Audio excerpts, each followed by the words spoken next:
सातारा जिल्ह्यातील आजच्या top 10 news दिनांक 8 मे 2026 powered by be vocal for local. आपली खरेदी आपल्या शहरात, आपल्या साताऱ्यात.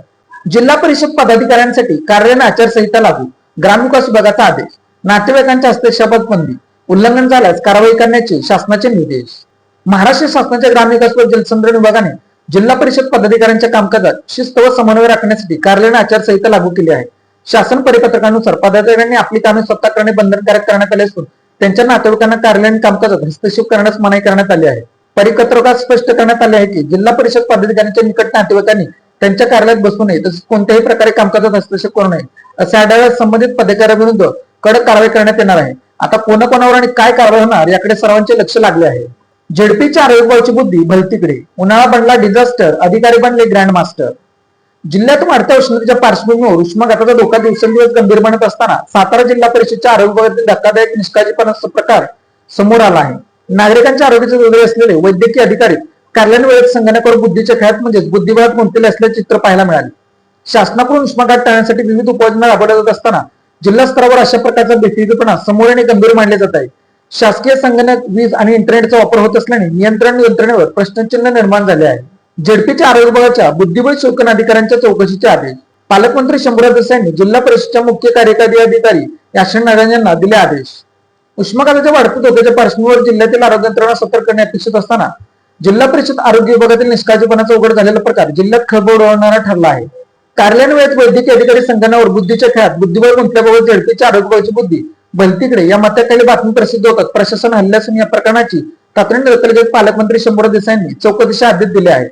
पालकमंत्री शंभूराज देसाई यांनी या प्रकरणाची गंभीर दखल घेत जिल्हा परिषदेच्या मुख्य कार्यकारी अधिकारी याशिन नारायण यांना सखोल चौकशी करून दोषींवर कठोर कारवाईचे निर्देश दिले आहेत. त्यामुळे आरोग्य विभागातील शिथिल कारभार आता खरोखरच लगाम बसतो का याकडे सर्वांचे लक्ष लागले आहे. जिल्ह्यातील सेतूचा सर्व्हर डाऊन, विद्यार्थ्यांसह नागरिकांच्या हेलपाटी. अपडेट होईपर्यंत सेवा राहणार बंद. कार्यालयात सामसूम, दाखले मिळत नसल्याने ससे होलपट. सेतूचा मुख्य सर्व्हर अपडेट करण्यात येत असल्याने बुधवार दिनांक 6 मे सायंकाळपासून राज्यातील सर्व सेतू कार्यालयांचे कामकाज ठप्प झाले आहे. त्यामुळे विविध दाखले प्रमाणपत्र घेण्यासाठी आलेल्या नागरिकांना गुरुवारी याचा फटका बसला.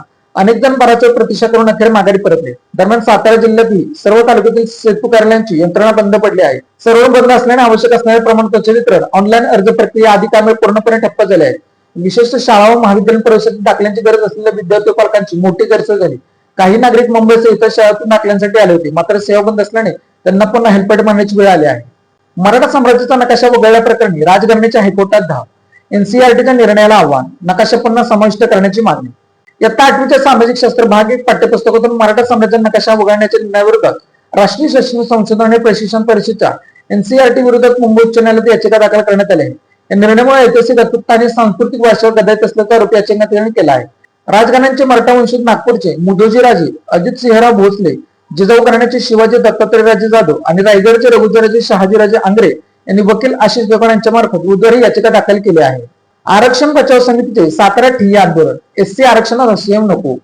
अनुसूचित लागू असलेल्या आरक्षण व्यवस्थेत बदल करण्याच्या चर्चेविरोधात साताऱ्यात विविध सामाजिक संघटनेने एकत्र येत गुरुवारी तीव्र निषेध नोंदवला. आरक्षण बचाव समितीच्या नेतृत्वाखाली जिल्हाधिकारी कार्यालयासमोर धरणे आंदोलन करत शासनाच्या प्रस्तावित भूमिकेवर नाराजी व्यक्त करण्यात आली. आंदोलनकर्त्यांनी संविधान दिलेल्या आरक्षण हक्कामध्ये कोणत्याही प्रकारचे उपयोजन करणे सामाजिक समस्येत घातक राहील असा दावा करण्यात आला.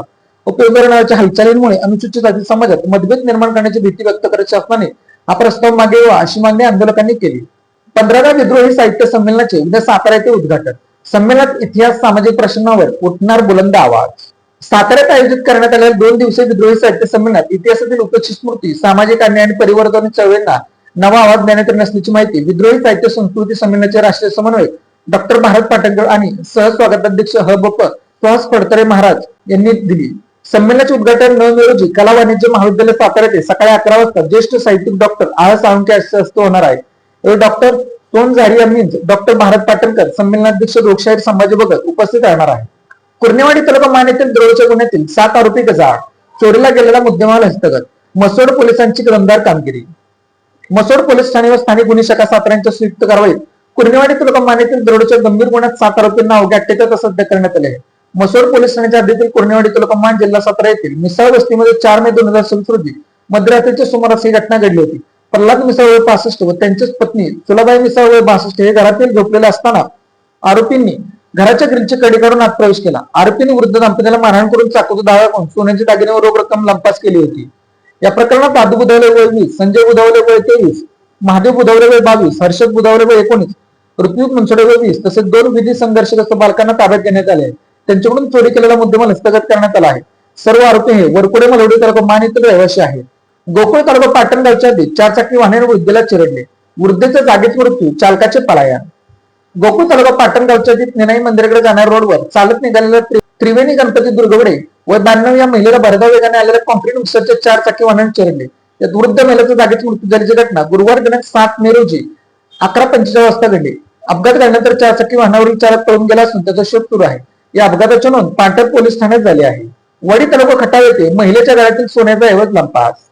वडी तालुका खटाव येथील कॅनल वस्तीवरील एक वृद्ध महिलेच्या गळ्यातील 15 ग्राम वजनाची सोन्याची पोत अज्ञात चोरट्यांनी निष्कामानं चोरून नेली.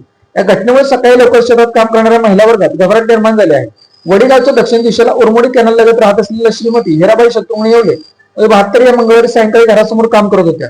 दुचाकीवरून आलेल्या अजंतांनी त्यांना बोलण्यात गुंतून गळ्यातील सोन्याच्या 15 ग्राम वजनाचा ऐवज हिसका मारून पोबरा केला. या प्रकरणी औंध पोलीस ठाण्यात गुन्हा दाखल झाला आहे. Made in Satara bags.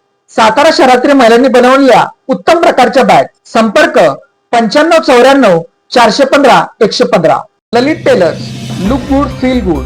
शाळा, कॉलेज, विविध व्यवसाय या ठिकाणी लागणारे जॅकेट बनवून मिळवण्याचे योग्य ठिकाण पवई नाका सातारा. सातारा जिल्ह्यातील अशाच विश्लेषणात्मक बातम्यांसाठी जिल्हा सातारा या न्यूज चॅनलच्या सर्व सोशल मीडिया प्लॅटफॉर्मला फॉलो करा.